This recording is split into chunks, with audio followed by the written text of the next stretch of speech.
आप सबका इस पत्रकार वार्ता में हार्दिक अभिनंदन, स्वागत।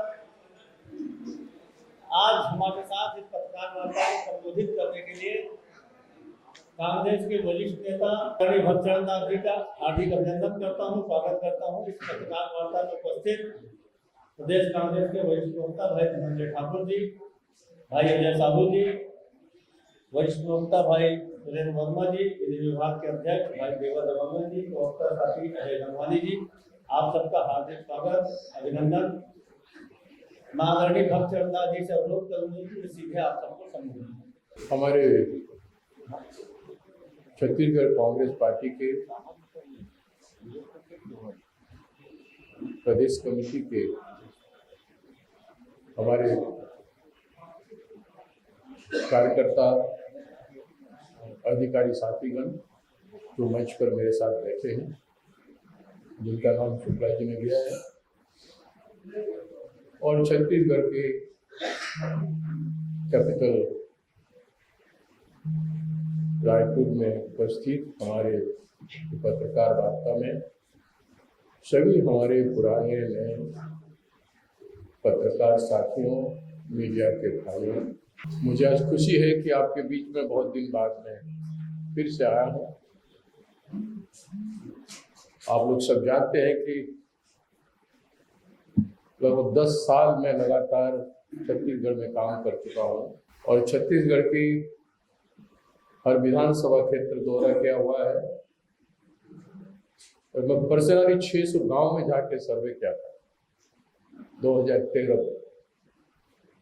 यहाँ का स्थिति, यहाँ का कांग्रेस कार्यकर्ता और यहाँ की जनता मेरे साथ बहुत आदरपूर्वक है। मैं आज की प्रेस वार्ता करने से पहले छत्तीसगढ़ की जनता, दलित, आदिवासी, किसान और सभी वर्ग के भाई बहनों को नमन करता हूँ और हमारे कठिन काम करने वाले पंचायत, प्रखंड से लेकर डिस्ट्रिक्ट और स्टेट में हमारे कार्यकर्ता, छत्तीसगढ़ के कार्यकर्ता और नेता जो अनेक बात के बावजूद भी, डिफरेंसेस के बावजूद भी जम के मजबूती के साथ अपने अपने क्षेत्र में और राज्यों में काम करते आए।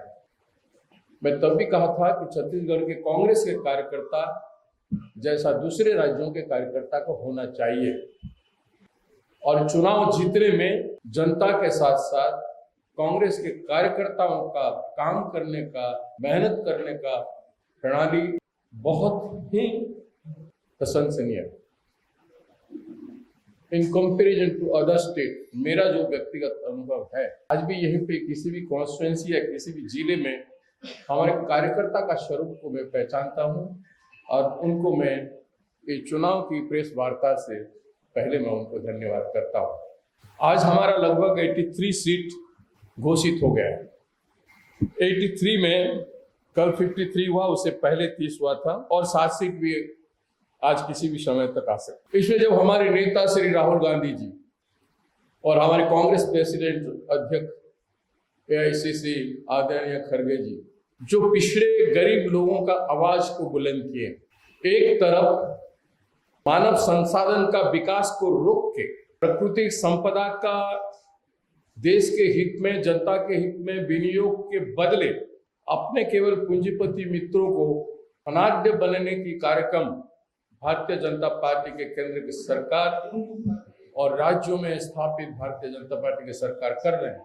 दूसरी तरफ और सबसे बड़ा काम, अवाम को गुमराह करके, हिंसा फैला के, लोगों के दिलों में जहर भरे, धर्म के नाम पर हिंसा, ये ईश्वर ने कभी नहीं चाहा। छत्तीसगढ़ की पुण्य भूमि में राम जी का पथ गमन हुआ है और राम जी का पथ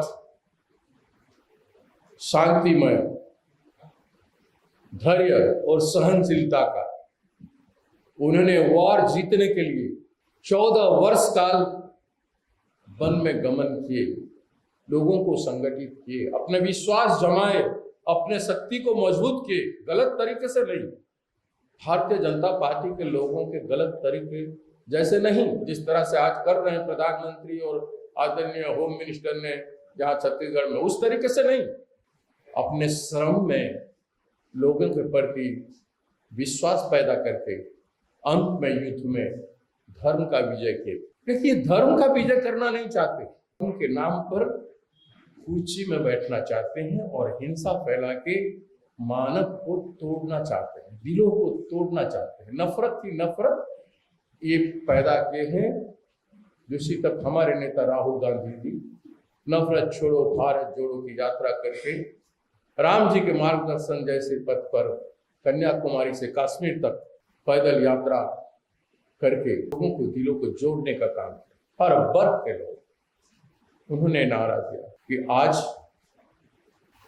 ओबीसी जनगणना हो जाना चाहिए। पिछड़े वर्ग लगभग 6000 से जातियां हैं, अलग अलग राज्यों में, अलग अलग जिलाओं में, पूरे देश भर में, जिनकी संख्या 52 से 54% पूरे देश भर में है। इसलिए कास्ट सेंसस की बात उन्होंने किया है, जातीय जनगणना की बात किया है। और एक सबसे बड़ा मेजर टॉपिक है, क्यों इतने प्रतिशत लोग को नजरअंदाज कर दिया गया। पिछले बार चुनाव में मुझे याद है, विधानसभा चुनाव में भारी संख्या में हारने के बाद माननीय प्रधानमंत्री जी पार्लियामेंट चुनाव में खुद को सीना ठोक के बोल रहे थे, मैं ओबीसी हूं। लेकिन दुर्भाग्य की बात है, चुनाव के बाद वो चुनाव में क्या कहे थे छत्तीसगढ़ को, जनता को, वो भी भूल गए और पूरे देश के ओबीसी को भूल गए। जातीय जनगणना के खिलाफ तो हैं, लेकिन पिछड़े वर्ग के छत्तीसगढ़ के जनता के लिए उनका कोई कार्यक्रम केंद्र सरकार की ओर से नहीं करता है। हम प्रतिबद्ध हैं। हमारा तीन मुख्यमंत्री पिछड़े वर्ग से हैं। आपके मुख्यमंत्री आदरणीय भूपेश बघेल जी, हमारे राजस्थान के मुख्यमंत्री अशोक गहलोत जी और कर्नाटक के मुख्यमंत्री सिद्धरामैया। और आज हमारा टिकट का वितरण हुआ है। टिकट का वितरण ही देख के आपको लगेगा, क्योंकि आप लोग जमीन से जुड़े हैं, यहाँ की राजनीतिक सत्यता को आप जानते हैं। आप कह सकते हैं कि कांग्रेस पार्टी ने न्यायपूर्ण और अच्छे कैंडिडेट का चयन किया है। इस 83 में आप देखेंगे सामान्य वर्ग से 14 हैं, तो ओबीसी वर्ग से 26 सीट है और एससी वर्ग से 9 सीट है, तो एसटी वर्ग से 32 सीट है। हम 32% राज्य सरकार रिजर्वेशन आदिवासी समूहों के लिए मांग रहा है, तो 32 सीट हमने आज आदिवासी के लिए चयन किया है। अल्पसंख्यक को भी हमने इग्नोर नहीं किया और अल्पसंख्यक को भी 2 सीट दिया है और 7 सीट का भी आपके पास तथ्य आ जाएगा आज शाम तक, क्या किसी भी समय आएगा। तो मेरा कहना यह है कि छत्तीसगढ़ की सरकार मजबूती के साथ गरीब पिछड़े वर्ग के लोगों के साथ खड़ा है।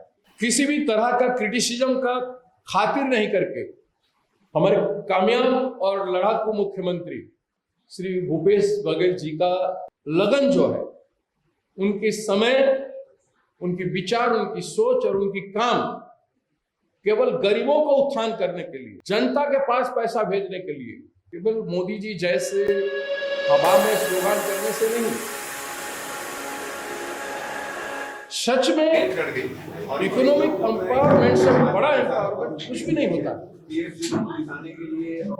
भरी आबादी के राज्य में या मुल्क में, जहां रोजमर्रा के जीवन कितना कष्ट है, जहां भारतीय जनता पार्टी के केंद्र के सरकार में प्राइस राइज का लेवल देख लीजिए, आकाश स्पर्शी है। अनाज से लेकर के हर तरह की व्यवहार जो आप करते हैं, डीजल हो, पेट्रोल हो, केरोसिन हो, सब तरह का, ट्रेन टिकट देख लीजिए, फ्लाइट टिकट देख लीजिए, प्लेटफॉर्म टिकट देख लीजिए, सारा कितना कॉस्टली हो चुका है। साधारण आदमी के जीने का जहाँ कष्ट हो गया था, वहां कांग्रेस के सरकार ने छत्तीसगढ़ में जिस दिन बना, पूरा 4 घंटे के अंदर 10,000 करोड़ रुपया किसानों का माफ किया। तो मैं था यहाँ पे, जब ओथ हुआ तो मैं था, ओथ के पंडाल में था और रात भर था जब तक ये हुआ। ये सुन के खुशी से मैं अपना बगल में मेरा उड़ीसा है, मैं उसमें चला गया। मुझे गर्व लगा कि जो प्रोमिस राहुल गांधी जी चुनाव के समय किए थे, जो प्रोमिस कांग्रेस पार्टी ने किया था, वह तत्कालीन प्रदेश अध्यक्ष भूपेश बघेल जी ने किया था, हमारे कांग्रेस के हर नेताओं ने छत्तीसगढ़ में किया था, वो प्रोमिस को 4 घंटे के अंदर किसानों को राहत दिया गया। ये कोई मामूली बात नहीं है। और उसके साथ साथ इतनी योजनाएं, मैं उस योजनाओं के पास आऊंगा। धान खरीदी से लेकर के किसानों के लिए क्या किया गया है, स्वास्थ्य में क्या हुआ है, शिक्षा में क्या हुआ है, और सबसे ज्यादा लोग कितना बेनिफिट मिला है लोगों को। तो आप देखेंगे तो लगभग 1,75,000 करोड़ रुपया जनता को ट्रांसफर हुआ। कौन जनता? जो जनता के पास पैसा नहीं था, निहत्था था, अपने पास ट्रेडिशनल आयाम था लेकिन पैसा नहीं बन रहा, अपना मेहनत था खेती में लेकिन पैसा नहीं बन रहा। आप देखिए दूसरे राज्यों में कितना रुपया में धान मिल रहा है, 1100, 1200। बीजेपी शासित बड़े बड़े राज्यों में देखिए, बगल में मेरा उड़ीसा में देखिए धान में कितना मिल रहा है, और यहां कितना मिल रहा है देखिए। 2500 रुपया वादा किया था, उसी सीजन में ही 2500 रुपया से खरीदा गया। और पिछले साल का देखिए 26,040 रुपया, 2640 रुपया और 2660 रुपया में पिछले साल बिका। और आगे इस तरह से चलेगा तो इट विल क्रॉस 3,000 रुपये। प्रगतिशील सरकार का यही नमूना होता है। और इसी दम पर मैं एक योजनाओं गिनाऊंगा आपको। इसी दम पर कांग्रेस के आज के सरकार जिस तरह से टिकट सिलेक्शन हुआ है, इंटेंसिव सर्वे के आधार पर सबको लेके, सबकी मानसिकता को सम्मान करके कांग्रेस जन सब संतुष्ट है और हम चुनाव लड़ने जा रहे हैं। तो नतीजा आपके सामने स्पष्ट है। आज से नहीं, 2 महीने से लोग, मैं लगातार सुन रहा हूं कि कांग्रेस फिर से छत्तीसगढ़ में रिपीट हो रहा है, और भारी संख्या में रिपीट हो रहा है।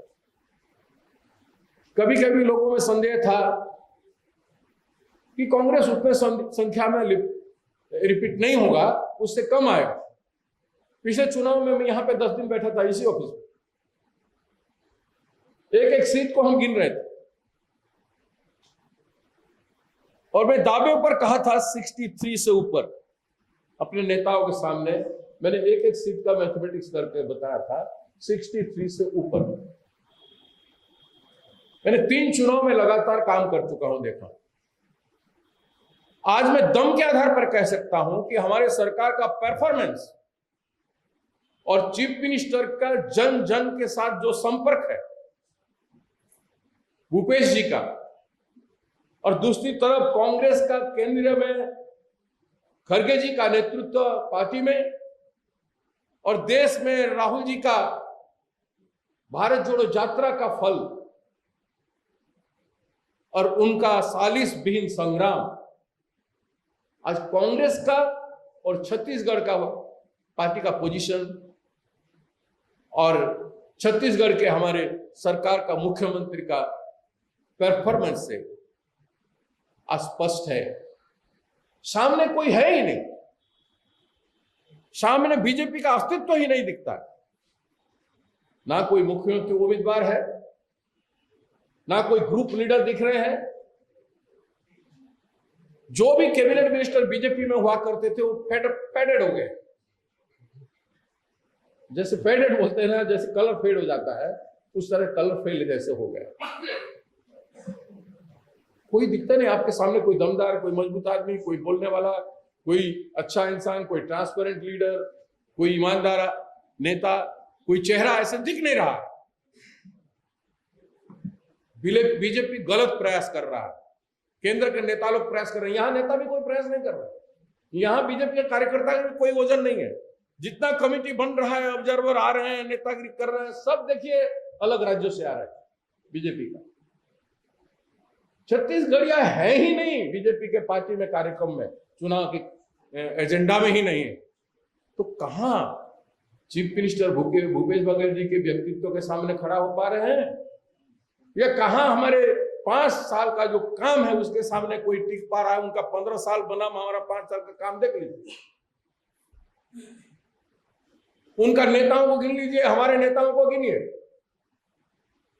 आज भी हमारे नेताओं में दम है, हमारे सीएम के साथ साथ दूसरे नेताओं में भी दम है, वरिष्ठ नेता है, छवि भी बहुत अच्छा है हमारे नेताओं। तो साफ है कि आज हम दावे के ऊपर कह सकते हैं 75 सीट से ज्यादा सीट हम लेंगे, और आप देखेंगे ये होगा। मैं तो चुनाव में नीचे भी काम करूंगा, बस्तर में भी काम करूंगा। तो ये संख्या आपको स्पष्ट हो रहा है कि 75 सीट से ज्यादा सीट में कांग्रेस पार्टी छत्तीसगढ़ में जीतेगी, सरकार बनाएगी। भूपेश जी के नेतृत्व में आज ये पार्टी अपना मजबूती, ताकत को पूरे देश में प्रतिष्ठित किया है और आगे भी करेगी। ये तो संख्या की बात है। अब देखिए, इनके पास तो कुछ है नहीं, ये एक के बाद एक गलत काम करते जा रहे हैं। आप देखे होंगे मणिपुर, मैं मणिपुर का इंचार्ज हूं कांग्रेस पार्टी का, मिजोरम, मणिपुर, बिहार का, आप जानते हैं। आज 6 महीना हो रहा है, इतना नरसंहार हुआ, हरा भरा मणिपुर, कभी आपस में इतना लड़ाई नहीं हुआ, हिंसा नहीं हुआ, एक दूसरे मिल करके रह रहे थे। पहाड़ में भी पहाड़ के नीचे के लोग रहते थे, पहाड़ के नीचे भी, वैली में भी पहाड़ के लोग रहते थे। वहां दरार कैसे आया, किसने लाया, नरसंहार का शुरुआत कैसे हुआ, रोका क्यों नहीं? रोकने का जिम्मेदारी राज्य के सरकार, भारतीय जनता पार्टी के सरकार का था या नहीं? केंद्र सरकार का इतना शक्ति, पैरामिलिट्री फोर्सेस और आर्मी होने के बावजूद भी क्या भूमिका रही? आप तो समझ सकते हैं कि इतना नरसंहार में मणिपुर राज्य क्या भारत का एक हिस्सा नहीं है? छत्तीसगढ़ जैसे हिस्सा है कि नहीं? प्रधानमंत्री इस 2 महीने में 4 बार छत्तीसगढ़ आ चुके हैं। आज लाखों लोग बेघर हो गए हैं, खाने को नहीं मिल रहा है। आज मणिपुर के कई गांव में नहीं मिल रहा है। बच्चियों का साथ बलात्कार हुआ, छोटे छोटे बच्चों का हत्या कर दिया गया है, बुजुर्गों का हत्या कर दिया गया है, रक्त की होली खेला गया। वो इंसाफ पैदा किया गया किस हालत में, किस परिस्थिति में? वो तो अलग बात है कि वहां पर किस तरह से बॉर्डर से गोल्ड का और ड्रग का इंपोर्ट होता है, स्मगलिंग होता है। उस स्मगलिंग में हाथ किसका है? वहां सरकार देख के चुप क्यों था? पैसा कमाना, हर हालत में पैसा कमाना चुने हुए लोगों के लिए, चुने हुए पार्टी के लिए, सरकार के लिए अच्छी बात नहीं है। जनता का इस तरह से बेआदर कर, इग्नोर कर, इंसान को आप इंसान नहीं मार रहे हो, जा ही नहीं रहे हो, आप इंसान को कीड़ा मकोड़ा समझ रहे हो। आप एक तरफ इंसानियत नहीं निभा रहे हो, दूसरी तरफ आप चुनाव जीतने के केवल छत्तीसगढ़ में पहुंचे हो। होम मिनिस्टर वहां पे रहकर नियंत्रण करना चाहिए, यहां हर सप्ताह में आ रहे, क्या बात है? छत्तीसगढ़ के बीजेपी के लोगों को उठाना चाहिए, उनसे बात करना चाहिए, उनके सामने लाना चाहिए। उनमें से कोई अच्छे लोग बच गए हैं, उनको जिम्मेदारी देना चाहिए। बाहर से 100 लोग, 200 लोग, हर विधानसभा के ऑब्जर्वर बाहर के लोग आ रहे हैं। छत्तीसगढ़ के जनता के ऊपर से और उनके पार्टी के कार्यकर्ता और नेता के ऊपर से उनका विश्वास उठ गया, ये बात साबित करता है। तो ये आके यहां पर चुनाव का तांडव करना की बात सब कर रहे हैं। एक एक को धमकी दिया जा रहा। उनके वक्तव्य में मैं रिसेंटली सुना आए थे तो धमकी दिया गया है, टांग देंगे। आप तो डेमोक्रेसी को टांग दिए हो, देश के लोकतंत्र को टांग दिए हो, जनता का आवाज को गुलाम कर दिए हो। चाहे किसान हो, मजदूर हो, नौजवान हो, महिला हो, आदिवासी हो, दलित हो, शोषित हो, वंचित हो, बेकार नौजवान हो, किसी की बात को सुन नहीं रहे, तो किसी की मांग को पूरा नहीं कर रहे, कहीं ध्यान तो नहीं दे रहे हो, केवल अकेले आजादी पर ही आपका ध्यान है। भाजपा की साथ पर मुश्किल दी गई है पीएससी को दिखाने के लिए, और तो ये सिलसिला दिखा के 2 साल से तो ईडी यहाँ पे बैठा। आप वो ईडी के सामने रख के चुनाव जीतोगे? आप अपने कार्यकर्ता को मजबूत करके चुनाव जीत सकते थे। आपने कार्यकर्ता सम्मेलन करते, ट्रेनिंग प्रोग्राम करते, उनको मजबूत बनाते, उनकी कमजोरी या उनकी दुर्गुण को आप दूर करते, अच्छे कार्यकर्ताओं को सामने करते, और लंबी प्रक्रिया में जैसे कांग्रेस पार्टी आया है उस प्रक्रिया को अपनाते और आप जनता का दिल जीतने का काम करते छत्तीसगढ़ का। आप क्या कर रहे हो? तो कैसे आप हमारे सामने टिकोगे? कांग्रेस पार्टी के सामने वर्तमान के सरकार और कांग्रेस के मजबूत लोग, दिलदार लोग, 1000 बीजेपी के चढ़ाव के बावजूद भी किसी का मनोबल टूटा नहीं है। ये आप देख रहे हो, मनोबल टूटा नहीं है, टिके हुए हैं अपने मुद्दों पर। उनके पास तो कोई मुद्दा भी नहीं, और जो भी मुद्दा था उसको तो सब बिगाड़ दिया। प्रधानमंत्री चुनाव में जाके कहे कि नगरनार बिकेगा नहीं। नगरनार का हिस्ट्री आप जानते हैं। तो ऐसे में कांग्रेस पार्टी के साथ कैसे ये लोग टिकेंगे आप समझ सकते हैं।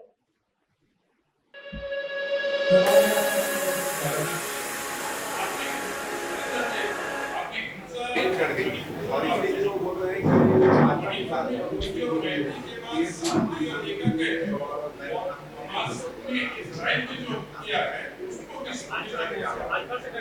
हमास इजराइल जो है मणिपुर हिंसा से हमास इजराइल में शांति कैसे हो? यही तो बात है कि प्रधानमंत्री जी मणिपुर के हिंसा के लिए रोकने नहीं जाते हैं, वो इस्राएल की बात बोलते हैं। मणिपुर की बात क्यों नहीं बोलते? हम अपने घर की बात तो करें। हम हमारे घर ठीक रहेगा तो हम अलग देश की बात करें। देखिए, महिलाओं को तो काफी सीट दिया गया है in comparison to other state. देखिए, अभी और भी कुछ मिलने का चांसेस है। 7 में से महिलाओं को काफी सीट दिया गया है, और कांग्रेस महिलाओं को सम्मान करती रही है, करती रहेगी। तो क्या बात कर रहे हैं? जो होम मिनिस्टर यहाँ आके कहते हैं कि नक्सलवाद खत्म करने के लिए बीजेपी को आई, उनके मौजूदगी में जितने बार गए हमारे किसान उतना हिंसा बढ़ा है। क्या उन्होंने बढ़ाया? प्रश्न उठता है। इसीलिए आपका कथनीय करने में फर्क नहीं होना चाहिए। छत्तीसगढ़ और अलग राज्य अलग नहीं है आपके लिए। आप देश के होम मिनिस्टर हो, आप जो बात सही है उसे कहो, जो कर रहे हो उसे कहो। कांग्रेस पार्टी के भूपेश जी की सरकार ने आदिवासियों के लिए, आदिवासी युवाओं के लिए जितना काम किया है, मैं आपको गिरा सकता हूँ। ये लोग दे देंगे, आपको बांट देंगे, मेरे पास है इस कागज में। एक एक करके हिंसा को रोकने के लिए जितना नौजवानों को आकर्षित किया गया, घरों घरों में पैसा पहुंचा है। छत्तीसगढ़ के बस्तर के इलाके में जब युवा क्रियाशील हुआ है, बेकार होता है तो गुस्सा होता है, बेकार होता है तो हिंसा करता है, बेकार होता है तो गलत काम करता है। उसको रचनात्मक तरीके से युवाओं को विनियोग करने के लिए छत्तीसगढ़ की सरकार ने कई योजना बस्तर में बनाया है। ये तो साथी है। हमारा अप्रोच गांधीयन है, हमारा अप्रोच शांतिमयता है। हमारा अंचल बंदूक से बंदूक का नहीं है। आप बंदूक से बंदूक लेकर किसको भी मार दोगे, लेकिन आपकी सरकार ने कितना हिंसा फैला है देश में। आप तो खुद दंगा करते हो और हिंसा फैलाते हो राज्यों में, देश को तोड़ते हो, दिलों को तोड़ते हो। जो आप मणिपुर एक था उसको तोड़ दिए हो, इस तरह से तोड़े हो कि लोगों का दिलों को जोड़ना मुश्किल लगेगा, 50 साल से ज्यादा लगेगा। मेरा सर्व से मैं झुक जाता हूं जब मैं वहां जाता हूं। किससे बात करूं? इन लोगों से बात करूं, उस लोगों से बात करूं? यही स्थिति बना के आपने देश में रखा है। जाति और धर्म, आपने धर्म के नाम पर जो किया है, राम मंदिर के नाम पर जो किए हो, इसको भूल जाएंगे। भगवान मंदिर में, हर दिलों में भगवान है। जो हर दिल में भगवान है उसी को आप मंदिर में लेके लोगों को, देश को पूरा उलझा के रख दे। तो आज भी यहाँ आ रहे हो, जब कुछ काम नहीं किया 15 साल में, आज आप सोच रहे हो आप पोलराइज करोगे हिंदू वाली बात बोल के। छत्तीसगढ़ सरकार ने राम गमन पथ हर गांव में बना है ना, हर जिले में एक एक पार्क बना है ना, तो राम का सम्मान क्या है?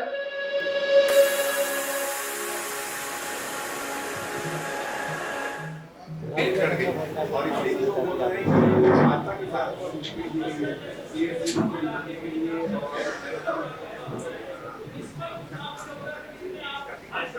बातों में अगर हिंसा हो, देख लेंगे, टाल देंगे, तो क्या बात, ये बात क्या बोलता है? ये शब्द क्या करता है? हिंसा फैलाता है ना इस तरह के शब्द। आपकी बातों में हिंसक है कि आप जनता को डराना चाहते हो, छत्तीसगढ़ की जनता को डराना चाहते हो, आम जनता को डराना चाहते हो। अपना आयामों और ताकतें जो रखा है देश को पालने के लिए, देश को समृद्धि के लिए, देश में शांति प्रतिष्ठा करने के लिए, उस आयाम को आप विनियोग करना चाहते हो। अपना मुख पर, अपनी बातों पर हिंसात्मक बातें कह के आप क्या करेंगे? हिंसा नहीं फैलाओगे, दंगा नहीं फैलाओगे, क्या करें? आपने क्या क्या है? वही तो क्या है? निष्पक्ष चुनाव के लिए हमारी संविधानिक संस्थाएं, हमारी संविधानिक संस्थाएं देश का आज खतरे में है। भाजपा के साथ दी गई है। हमारी देश में संविधान के तहत बने हुए संस्थानें आज खतरे में है। मैं आग्रह करूंगा कि अगर चुनाव में चुनावी कमीशन, इलेक्शन कमीशन किसी व्यक्ति या किसी विशेष सोच के अंदर नियंत्रण में नहीं रहे, भारत के मुक्त जनता के वोटर के अधिकार को सम्मान करते हुए काम करें। देखिए, जाति के आधार पर आपने देश को धर्म के आधार पर बांटने का कोशिश किया और गुमराह करके वोट किया। जो शोषित है, जो गरीब है, हमने तो सामान्य वर्ग के लोगों के लिए भी, सामान्य वर्ग में भी जो गरीब लोग हैं उनके लिए 4% का मांग छत्तीसगढ़ में किया है। जो जरूरतमंद है वो सबसे ज्यादा आदिवासी है छत्तीसगढ़ में, दलित है, पिछड़े वर्ग के लोग हैं, और सामान्य वर्ग के लोगों में भी 4% लोग पाया गया है। उनको भी अधिकार देने की बात की है। हम जाति में बांटने की काम नहीं कर रहे हैं। जातिगत जनगणना होगा तो इससे क्या होगा? जो सबसे वंचित है, उन जातियों में भी सबसे जो वंचित है उसका प्राधान्यता पहले मिलेगा। जो लास्ट व्यक्ति को, गांधी जी का कल्पना जो है, जो लास्ट व्यक्ति को उत्थान करने की जरूरत है, इसीलिए जरूरतमंदों का पहचान करना होता है जातिगत जनगणना।